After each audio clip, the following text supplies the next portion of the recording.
We got some information about Blade right here, and my assumptions about Blade being mind controlled by the dark forces is completely true from what it seems. And dude, Blade is going rogue right now. This is Midnight Suns Blood Hunt tie-in. So this is actually fucking gas.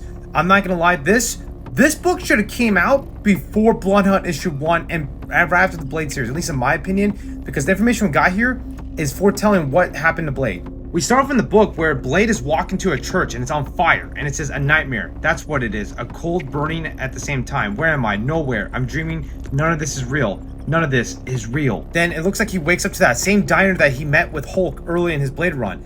And he brought his vampire mercenaries to the diner and asked them, told him like it's urgent, you need to come here. The leader of the mercenaries asks Blade, "Is something wrong, Blade? You don't look well. Like, what's going on?" Blade's like, it's important. There's something here. I feel it. He sticks the sword in his fucking throat like that, slices all the mercenaries, and he's just in fucking red fire flames. After he kills everyone, he's like, something is here, and he starts crying like he doesn't want to do this, but he feels like he's being mind controlled. That's what it seems like. Now, Tulip shows up from the Blade run, right?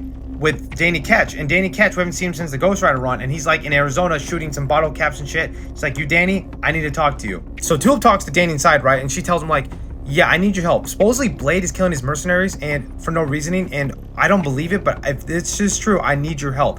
And Danny's like, "I can help you, but I'm gonna need to trust you, and the other guys is gonna need to trust you as well." He turns into Ghost Rider, right? My favorite Ghost Rider, by the way. He grabs her, he's like, "Look at me, look into my eyes." Now later on, she wakes up to fucking Johnny, right? Giving her a cup of tea, and he's like, "Yeah, so how do you feel?" She's like, "Feel like shit, but I guess, you know, the Ghost Rider went through all my spirits and shit." She's like, "You're not Ghost Rider anymore, right?" He's like, "Nah, I'm not Ghost Rider anymore. I just shoot fire fucking bullets out of my shotgun now." She asks him, right, Johnny, like, would you help me to find Blade? He's like, "Yeah, I'll help you, but what if he's turned? What if he turned evil?" And Tulip's like, "Well, Blade once told me if I ever went rogue, take me out." Tulip walks outside and asks Danny, "Would you help me too?" And Danny's like, "Yes, I will, but we're gonna need some firepower." So he opens up the case down below to this weaponry. I mean, dude, this looks like some World War III shit. They use this, right, to blow up a fucking bunch of vampire mercenaries carrying some cargo. And I'm like, why are they doing this? They legit kill all the soldiers, but then we find out there's a dark force dimension like creature inside of it that grabs Tulip and starts choking her out. Like, Danny as Ghost Rider comes in going, gonna crash into it. And Johnny's like, "Hey, watch out, Tulip." Grabs her, drops her on the floor. Danny fucking destroys the dark force dimension creature and kills it and blows up the whole fucking truck. I'm like, what? Now in Iraq, we see this chick. Her name is Victoria, and I had to look this up, but I guess she's the daughter of Cthulhu itself and the Darkhold.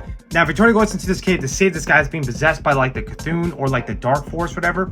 And this thing explains how the Adana was released into the world in the Blade run, and it's already too fucking late. So I'm assuming this Dark Force energy is what's consuming Blade. Victoria right here, right, cuts her fucking hand open, right, and blood drops on the floor. And when this happens, when she draws her blood, right, it draws a pentagram on the floor and it opens up a portal. She's like, reinforcements, and a hand comes out. The hand that comes out, it's fucking Lilith, and she's like, "You know me, say my name, bitch." And he's like, the dark spirit over the guy, right, the hostage right here. And I guess she kills the spirit of this dark force energy, but Victoria walks out. At the end, she's drinking a cup of tea right here, and she pretty much says, "Oh, come over here, Drifter," right? And it's Johnny. Johnny's like, "I need to ask a question in person, and I need an answer." She's like, "Well, I'll help you kill Blade." He's like, "I'm not even asking that. I'm asking you, like, I need to confront Blade." It's like the Midnight Suns are gonna have to kill him, and that's the end of the book. I'm like, yo, so go read this shit.